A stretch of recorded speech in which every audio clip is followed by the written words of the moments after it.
बुधवारी पौर्णिमेनिमित्त छत्रपती श्री शिवाजी महाराज उद्यानात श्री शिवप्रतिष्ठान हिंदुस्थानतर्फे बुधवारी दीपोत्सव साजरा करण्यात आला। शिवभक्तांची लगबग, मिणमिणत्या शेकडो पणत्या आणि छत्रपती श्री शिवरायांचा जयघोष अशा वातावरणात बुधवारी दीपोत्सव साजरा झाला। निमित्त होतं कार्तिकी पौर्णिमा अर्थात त्रिपुरारी पौर्णिमेचं। श्री शिवप्रतिष्ठान हिंदुस्थान सोलापूर विभागातर्फे आयोजित केलेल्या दीपोत्सवाचं हिंदवी स्वराज्याचे संस्थापक छत्रपती श्री शिवाजी महाराजांनी तिरुमलाई येथील शिवमंदिराचा कार्तिक पौर्णिमेला जीर्णोद्धार केला, तसंच दीपोत्सवही साजरा केला। त्या स्मृतीनिमित्त श्री शिवप्रतिष्ठान हिंदुस्थानतर्फे सालाबादप्रमाणे यंदाही बुधवारी रंगभवन येथील छत्रपती श्री शिवाजी महाराज उद्यानात हा दीपोत्सव साजरा करण्यात आला।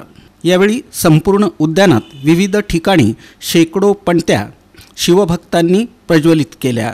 प्रेरणा मंत्रानं कार्यक्रमाची सुरुवात झाली।